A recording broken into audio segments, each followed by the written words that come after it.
Tonight, when you close your eyes, something strange is going to happen to you. Your body will go still, your muscles will go soft, and your brain, the same brain that just scrolled through your phone, made dinner, worried about tomorrow, will start hallucinating vividly, completely, without your permission. You will believe it is real. You will feel fear or joy or confusion so sharp it wakes you gasping. And then you will open your eyes, look at the ceiling, and think, what was that? Every human who has ever lived has asked that question. Every single one. And for most of history, the answer was the gods, the dead. A message from somewhere beyond. But the real answer is far stranger than that. You dream because your brain is doing something it cannot do while you are awake. Something so important that if you are prevented from doing it, you will begin to lose your mind within days. Hallucinations, paranoia, emotional collapse. Not from sleep deprivation alone, from dream deprivation specifically. That is what researcher William Dement discovered in the 1960s when he began waking subjects the moment their eyes started moving under their eyelids. They slept. They got their hours. But every time dreaming began, he woke them. Within days, the subjects became anxious, irritable, unable to concentrate. Some began hallucinating while awake. Their minds were fracturing, not from exhaustion, but from being denied access to something the brain desperately needed to do. The question is, what exactly is it doing? Your brain cycles through stages every night. You sink into slow, deep sleep.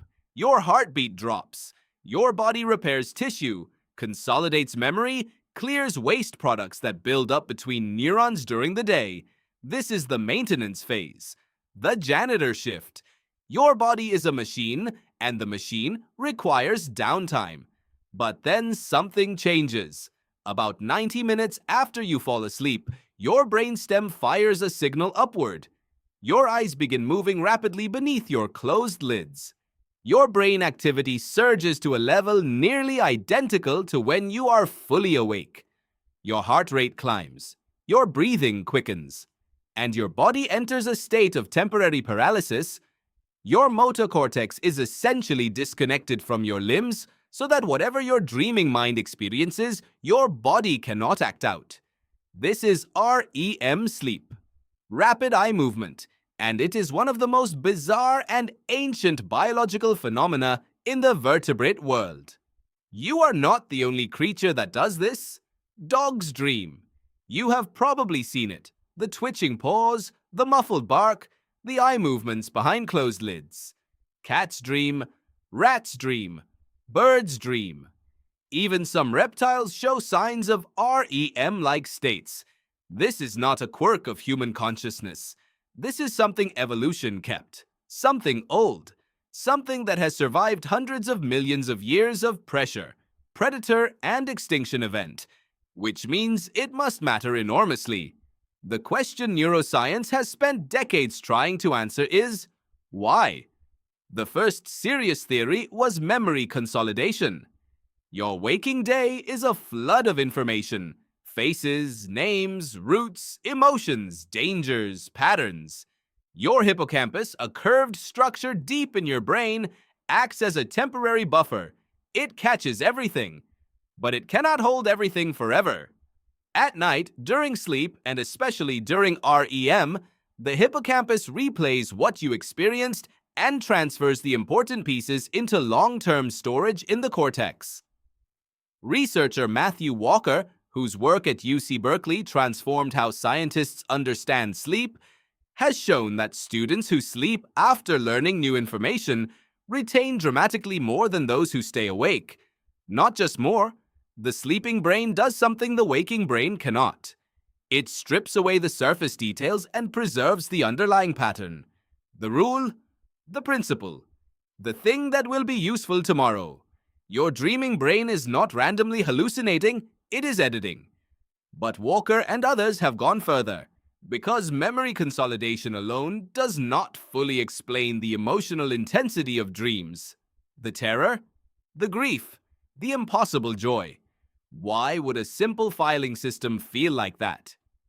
In 2009, Walker proposed what he called the overnight therapy hypothesis. During REM sleep, he found the brain replays emotionally charged memories, but it does so in a neurochemical environment stripped of norepinephrine, the stress hormone that accompanies fear and threat.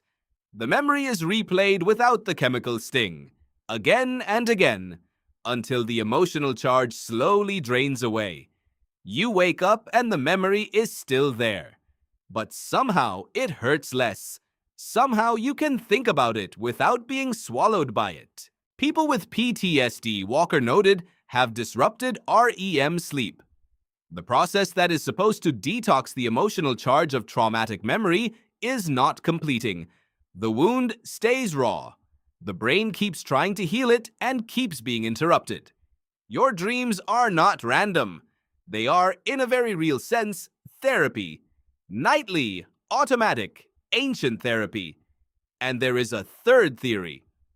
One that goes even deeper into why evolution would invest so much in this strange, dangerous state. Think about what dreaming requires. Your body is paralyzed. You are unconscious. You cannot run, cannot fight, cannot detect a predator approaching in the dark. For your sleeping ancestors on the open savanna, REM sleep was a moment of profound vulnerability. Evolution does not keep something that dangerous unless the payoff is enormous. Researcher Antti Revonsuo at the University of Turku proposed what he called the threat simulation theory of dreaming. He analyzed the content of thousands of dream reports and found a striking pattern. Dreams are disproportionately negative. They contain threat, conflict, pursuit, danger, loss. Not because your unconscious mind is morbid, but because it is training. Your dreaming brain runs simulations. It takes the fears, the social dangers, the physical threats that exist in your waking life, and it rehearses responses to them. It asks, what if the worst happens? What do you do? How do you escape? How do you survive?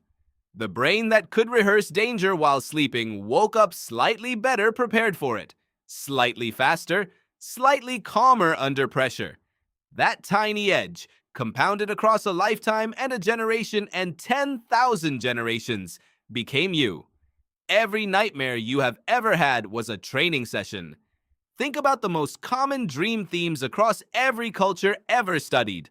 Falling, being chased, showing up unprepared, being naked in public, losing your teeth, losing someone you love. These are not random. They map almost perfectly onto the threats that would have mattered most to your ancestors. Physical danger, social humiliation, loss of status, loss of tribe, death of kin.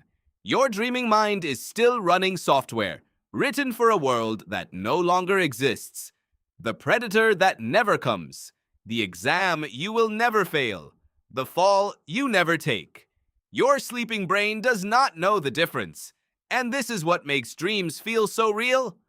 Your brain's threat response, the amygdala, the structure that generates fear, is highly active during REM. More active in some studies than when you experience real fear while awake. The emotion is genuine, the body response is genuine, only the external reality is missing. You are being prepared for a danger your conscious mind has already moved past. There is something almost tender about that. Your brain, in the deepest hours of the night, is working harder than it does during most of your waking day. It is filing your memories. It is healing your emotional wounds. It is running simulations of the worst possible outcomes so that you will be ready if they come. It has been doing this since before you were human. And every morning you wake up, shake it off, pour your coffee, and think, that was a weird dream. But it was not weird. It was the most ancient, careful, relentless thing your biology does for you. Tonight, when you close your eyes and the hallucinations begin, that is not your brain misfiring. That is your brain, working exactly as it was designed to, doing what it has always done, keeping you alive, one dream at a time.